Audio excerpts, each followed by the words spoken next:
Добро дојдовте во Актуелна тера. Еви ги вестите на денот. Цело стадо овци загина од гром во Граешница. Штети во Ресен од вчерашниот град. Која ќе си замине Клара од Кајнас. Подготовки за Манаки и нов филм на Шербеджија во Битола. Двајца овчари и две деца биле повредени од удар на гром кој вчера попладне удри во атарот на пограничното село Граешница. Громот удрил во стадо и убил над 70 овци, 5 кози и 2 кучиња. Маја Богоевска. 4 лица се повредени, од кои двајца овчари и 2 деца, а 70 овци, 5 кози и 2 кучиња загинале од гром вчера попладнето околу 17 часот кај местноста Граешки ливади на селото Граешница Битолско. Едниот овчар бил во безсознание 2 часа, а другиот е сместен во клиничката болница заради повредите кои ги здобил. Децата поминале со полесни повреди. До несреќата дошло кога еден од овчарите за да ги заштити овците од дождот ги собрал под дрвото.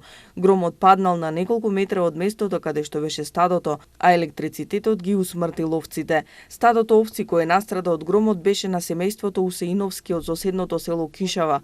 Бидејќи живеат од стоката, ова за нив беше голем шок. Со солзи во очите го гледаа усмртеното стадо. Ние бевме Битола, овчарот го сетнавме на идење за село. И тој ни рече, падна гром, рече, ме уди, рече, 2 сати бев легнат. И осите тој не знае колку се уништени тука.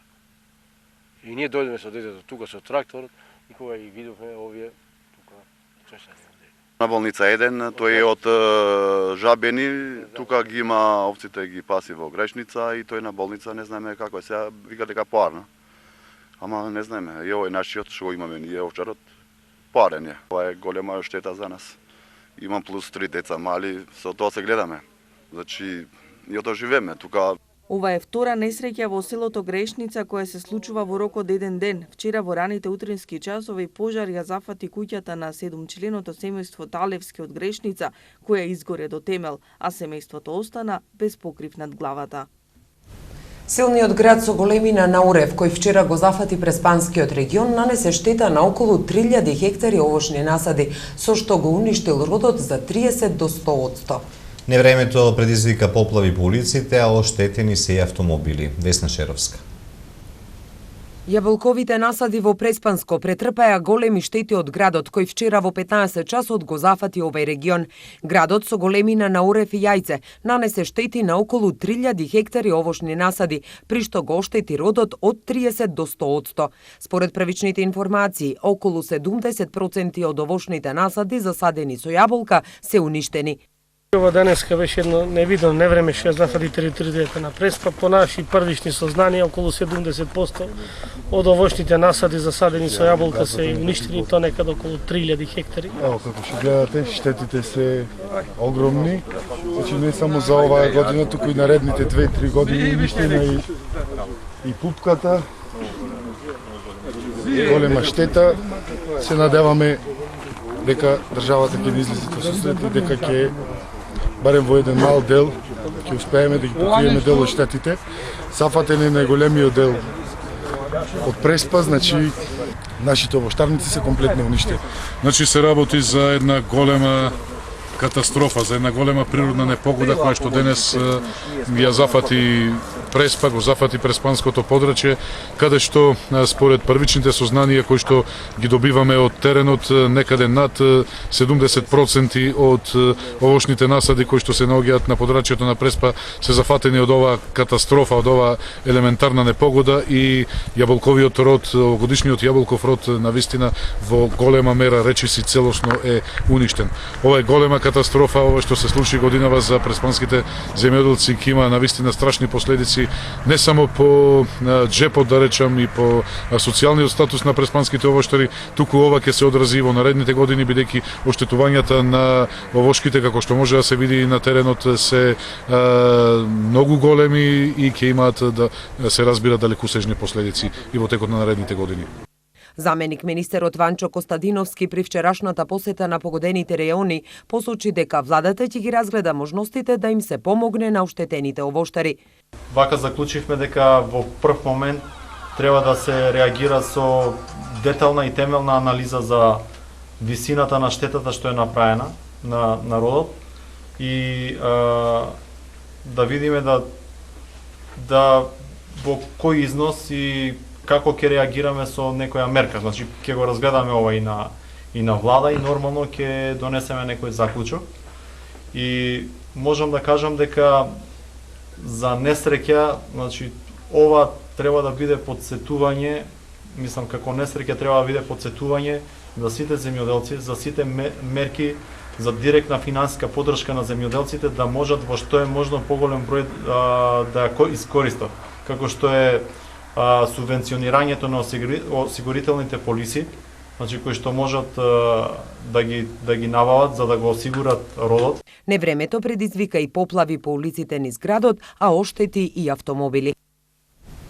Клара ќе биде над Македонија уште денес, но метеоролозите најавуваат дека стабилизација на времето нема да има до крајот на месецот. Маја Богоевска. Клара или не, времето ни малку не прилега за едно лето. Де врне, де сонце, прво ладно, па топло, па пак од почеток. Резултат на тоа е големата влажност во воздухот, како и нискиот притисок кој го носи циклонот Клара. Носи и неповолно биометео и тоа не само за метеопатите и хроничните болни. Дождот кој вчера наврна во Битола, иако краткотраен, но пороен, на некои места направи застој. Кај Стара болница вчера беше ваква сликата.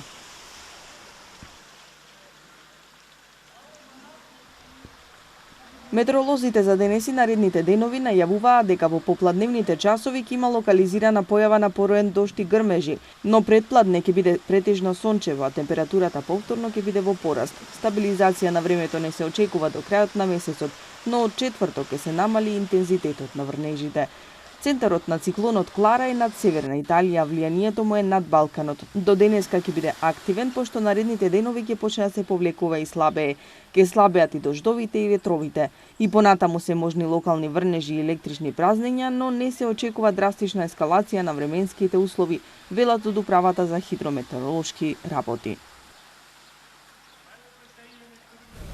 Тројца повредени, од кои 2 деца запалиле контейнерот, тој експлодирал. На 22 јули годинава во Прилеп на улицата Борис Кидрич се у 26 години и деца на 10 годишна и 12 годишна возраст, сите од Прилеп, во контейнер пронашле црна вреќа со непозната зрнеста и топчеста материја и празни патрони од ловна пушка, кои ги истуриле на куп и со чкорче од кибрит ја запалиле смесата, која направила силно осветлување и експлозија, при што ги повредила. Истите биле пренесени во јавната здравствена установа Борка Талевски во Прилеп, каде им се констатирани тешки телесни повреди и се преземаат мерки за целосно расчистување на случајот. Утре и други ден Центарот за јавно здравје од Битола ќе прска против комарци во општина Могила. Со дезинсекцијата ќе бидат опфатени зелените површини, подрачјата по течението на реките, застоените води и урбаните населби. Запрашувањето ќе се врши во периодот од 19 до 6 часот наутро. Од Центарот за јавно здравје ги известуваат пчеларите да си ги заштитат своите пчелни семејства. Еве што ќе гледате во продолжението на Актуел. Подготовки за Манаки и нов филм на Шербеджија во Битола. И за други теми покусата пауза. Останете со нас. Вашето мислење нам ни е важно, затоа што Тера телевизија е на страната на гледачите. Искажете ги вашите ставови на нашиот веб портал tera.mk. Прашањето за оваа недела гласи: дали ја поддржувате уставната измена со која се дефинира бракот исклучиво како заедница меѓу маж и жена? Да, не.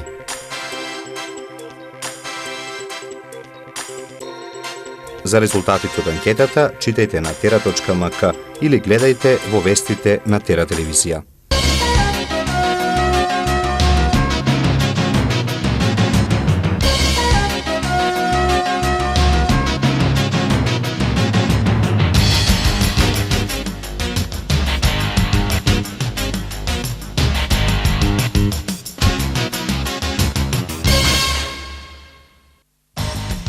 Четири лица се повредени, а 70 овци и 5 кози и 2 кучиња загинале од гром вчера попладне кај местноста Граешки ливади на селото Граешница, Битолско. 55 годишна жена починала од опасната бактерија алистерија на инфективно, овој четврт случај за еден месец поврзан со бактеријата. Новоименуваниот македонски амбасадор во Вашингтон Васко Нумовски се вклучува во процесот за името. Нумовски доаѓа на местото на Зоран Јолевски кој стана министер за одбрана. Израелски цивил нападнал новинар на BBC додека известувал за конфликтот и покрај нападот Хати по кратка пауза продолжил со известувањето, а членовите на неговиот тим го отстраниле бесниот напаѓач. Војската на Русија најави дека ќе засили војната флота на Црното море, чија главна база е на Крим-Украински полуостров, што Москва го анектира во март годинава. Њујоршките власти одобрија контроверзен проект на една градежна фирма која планира на зградата која ја гради да направи посебни влезови за богати и сиромашни станари. Тие ќе живеат заедно на иста адреса, но нема да влегуваат низ иста врата.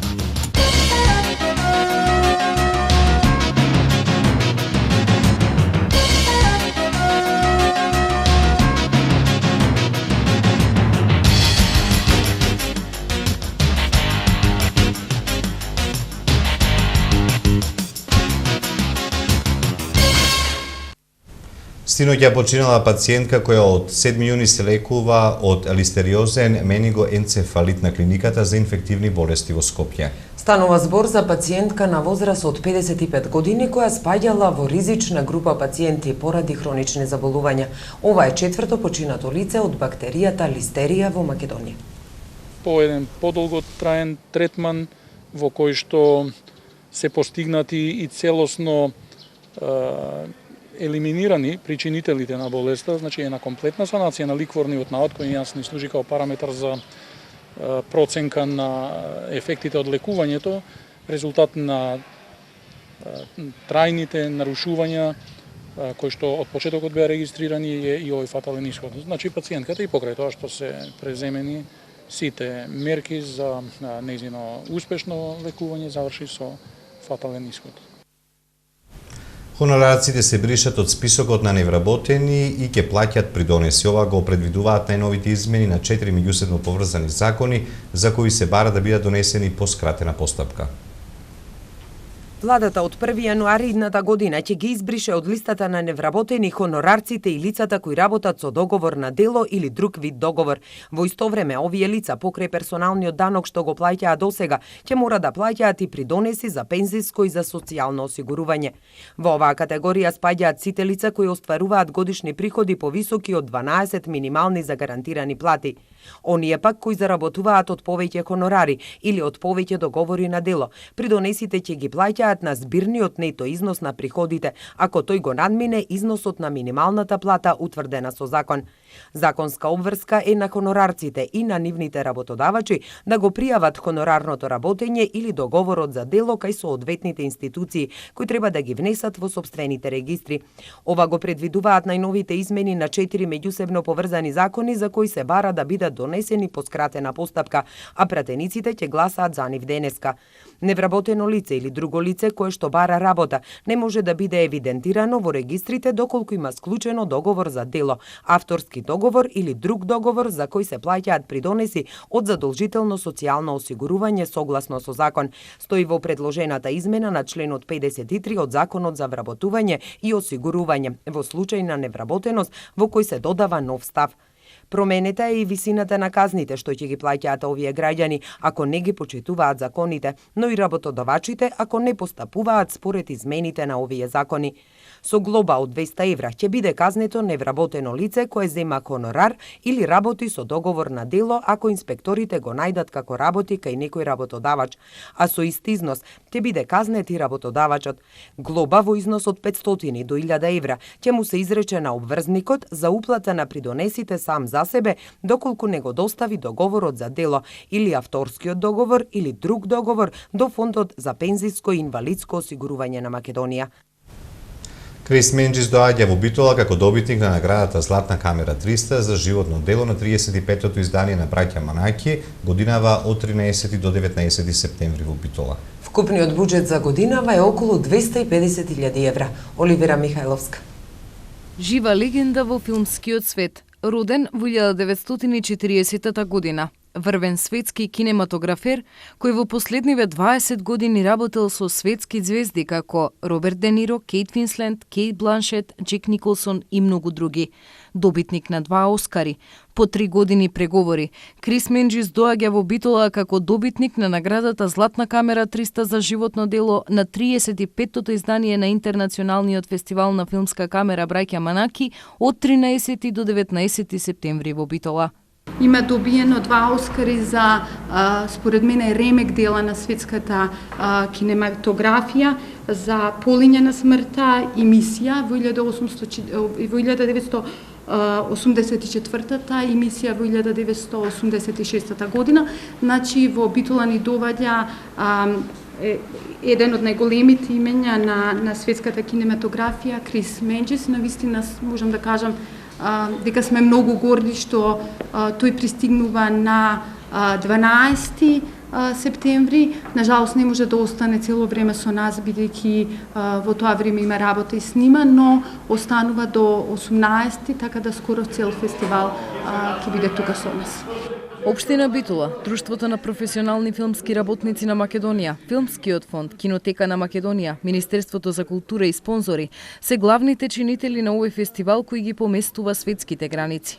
Купниот буџет на фестивалот е меѓу 200 и 250 илјади евра и тоа никогаш не е доволно и секогаш тоа го кажувам дека она што ние го правиме во Битола со овие средства е навистина чудо. Минатата година имавме главната лекторка на Сараевскиот филмски фестивал и трчаше во мене и ме прашуваше како сум ја донела Изабелу Пер, бидејќи они 10 години не може да ја донесат на Сараево. И општина Битола како домаќин ја дава својата поддршка за фестивалот. Сумата која што севкупно ја вложила општина Битола, значи со се тоа што го кажав, е некаде веќе околу 5 милиони денари. Значи, тоа е она и се разбира, се понатаму што ќе биде потребно. Ако Лабина каже дека имаме нова технологија на филм со кој што бара посебни услови, ние сме тука да обезбедиме и таква апаратура, значи таква технологија, но мислам дека последно што го направивме минатата година, со исто посебен блок на општина Битола се сеќавате од околу 2 милиони денари, опремата што ја зајавме преку Министерството за култура, мислам дека веќе од ова година и нема да имаме толку сериозни проблеми. На денешниот прес беше истакнато дека ИМАГО, Европската асоциација на кинематографери на чело со Најджел Волтер, годинава по трет пат во Битола ќе одржат главната конференција и најавено е присуство на над 40 директори на 17 септември. Програмата и содржините на фестивалот, бројот на филмови, дали ќе биде отворен со македонски филм и слично, се работи кои Митевска ги вети на пресот во септември. На пресконференцијата за фестивалот Браќа Манаке, градоначалникот информираше за снимање на нов филм во Битола, во режија на Раде Шербеџи. Конкретно ќе кажам, вчера веќе имав представници кои што беа задолжени да ги видат условите за снимање на еден многу интересен филм, бидејќи јас имав прилика тоа да го гледам како театарска представа своевремено во Хрватска, каде што главната улога играше Шербеџија.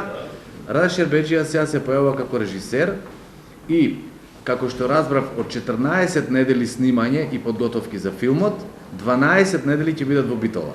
Значи, буџетот не е така мал за филм кој што ќе се снима, знаете на каква тема, овој пат главната улога од пред неколку децени, сега е режисер на филмот, значи Шербеџија, некаде во септември, па може би близко со фестивалот ќе се совпадне, ќе дојде во Битола, тој веќе неколку пати доаѓаше со своите екипи, практично одбираат сега локации, објекти така натаму и не само тој. Знаете дека доаѓа неколку пати турски екипи, доаѓа за телевизиски серии, филмови и кратки филмови се снимаат, значи тоа го забележавте неколку пати, значи веќе станува атракција Битола, така што мислам дека таа филмска приказна многу стои и заживува во Битола. Не случајно го очуваме ова што го побараа продуцентите малиот филмски град во делот на касарната, за кој што оригиналната кадрма која што ја вадевме при реконструкција на улиците ја поставивме таму и таму стои, се додека ќе треба, ако треба вечно. Односно, доколку тоа заживе и понатаму, тоа ќе се проширува. Така што мислам дека тоа не зависи секојаш максимално баш само од нас, туку зависи од интересот на филмаџиите. И ви тврдам, во подобри финансиски, економски времења, Битола навистина одлично може да живее само од тој сегмент. Еве што донесува светот на актуел. Авиокомпаниите не летаат ниту над Израел заради војната во регионот. И за други вести од светот покусата пауза. Останете со нас.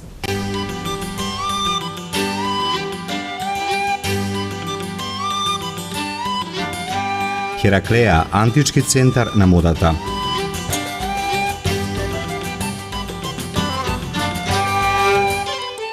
Ќе ви раскажеме за материјалите и боите, за мотивите и декоративните елементи, за костимите кај мажите, кај жените, кај децата, кај обичните граѓани и робовите, адаптации кај костимите и јонски стил, за костимите и оклопите кај војниците, за религиозните костими.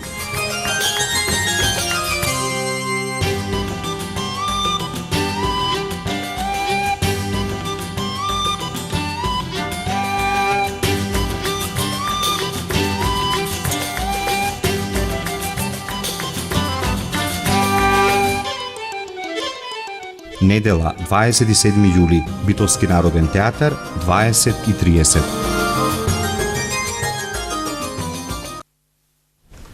Израелските воени акции во Газа би можеле да се граничат со војни злосторства, соопшти шефот на Обединетите нации за човекови права Нави Пилај, но паралелно ги осуди и постојните ракетни напади што ги вршат екстремистите на Хамас. По се изгледа во овој случај голема е можноста да е прекршено меѓународното право на начин кој се граничи со војни злосторства, рекла Пилај на итен состанок на Советот за човекови права на Обединетите нации во Женева, што се одржува по повод израелската офанзива во Газа, нагласувајќи дека за време на нападите убиени се голем број цивили, вклучувајќи и многу деца. Израел прави злосторства против човештвото во својата офанзива во Газа, истакнал шефот на палестинската дипломатија Ријад Малки на седницата на Советот за човекови права во Женева. Израел е во процес на издржување ужасни злосторства, на извршување ужасни злосторства. Израел во потполност ги уништува подрачјата кои се подложени на напад. Израел цели кон новинари, Израел уништи 2500 домови, инфраструктурата е уништена. Израелските сили гаѓаат медицински центри во Газа. Она што го прави Израел е злосторство против човештвото, истакнал министерот за надворешни работи на Палестина, пренесува Reuters. Израелскиот премиер Бенџамин Нетањаху побара синоќа од администрацијата во Вашингтон да се обноват летовите на американските авионски компании кон Израел. Нетањаху го замоли државниот секретар Џон Кери да помогне за да се укине забраната што ја воведе Американската федерална управа за цивилно воздухопловство.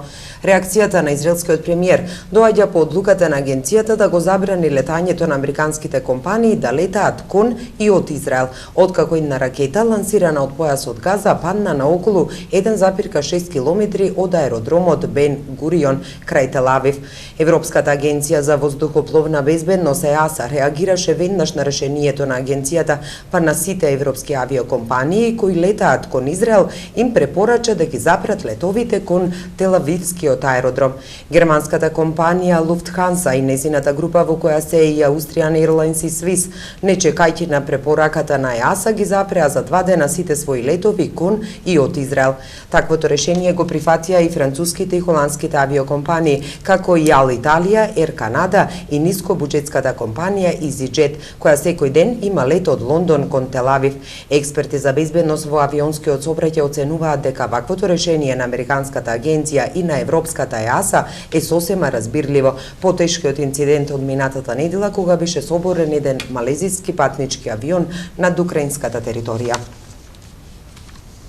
Американски разузнавачи најавија дека проруските сепаратисти го собориле малезискиот патнички авион над источна Украина по грешка.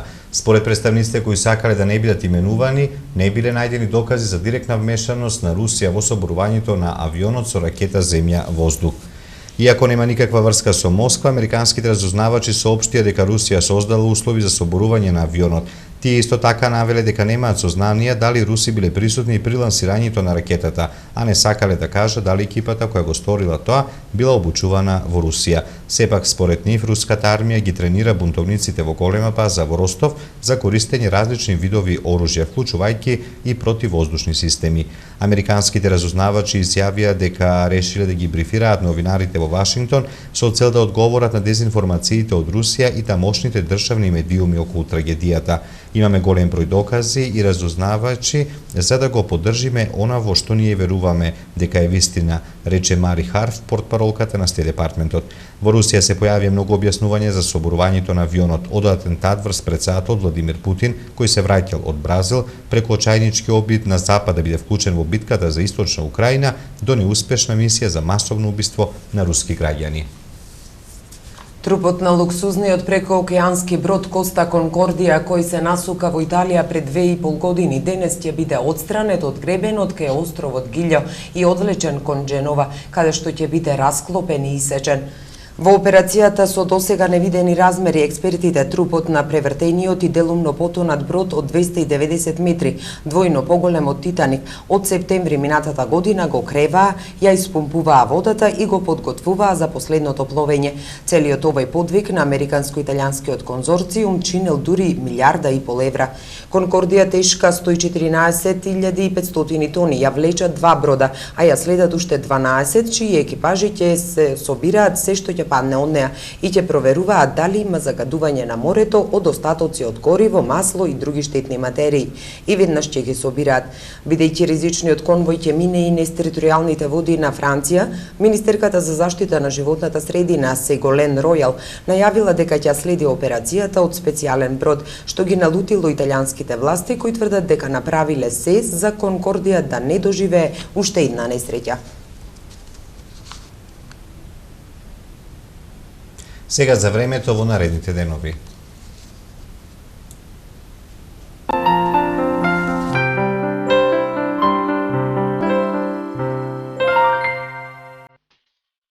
Какво ќе биде времето утре во Европа?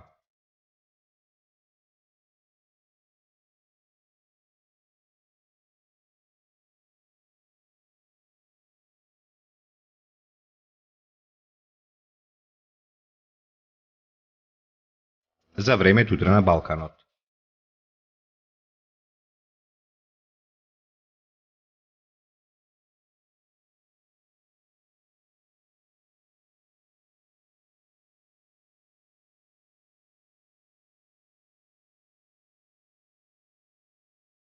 Какво ќе биде времето утре во Македонија?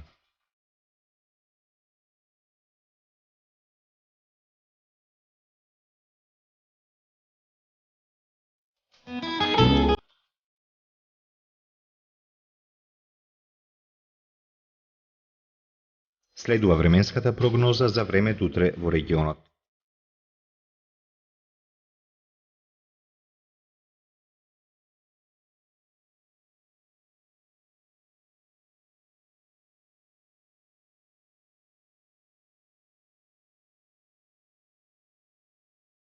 Какво ќе биде времето утре во Битола?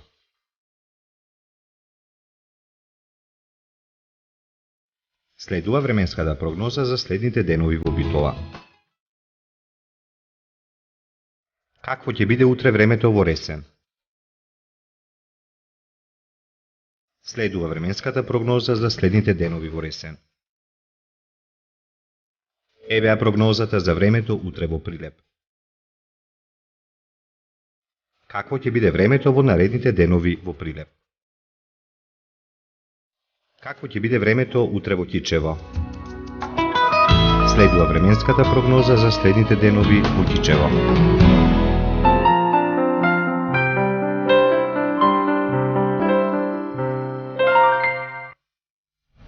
Њујоршките власти одобрија контроверзен проект на една градежна фирма која планира на зградата која ја гради да направи посебни влезови за богати и сиромашни станари. Тие ќе живеат заедно на иста адреса, но нема да влегуваат низ иста врата.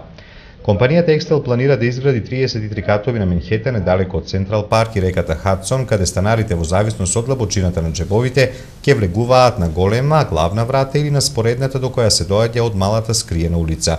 Според американските прописи, големи стамбени единици може да се градат само доколку во нив е предвиден еден број социјални станови. Зградата на Екстел ќе има 219 стамбени единици, од кои 55 социјални. Станарите со поплитки џебови ќе може да изнајмат гарсонјери и двособни станови меѓу вториот и шестиот кат по цена од $845 до $1099. За оние кои немаат проблеми со парите, продажната цена ќе достигне до $10,000 по метар квадратен. Врата за сиромашни не е ништо ново. Неколку згради во Њујорк веќе имаат посебни влезови за сопствениците и подстанарите, кои обично немаат дозвола да користат некои погодности, како што се базен и фитнес сала.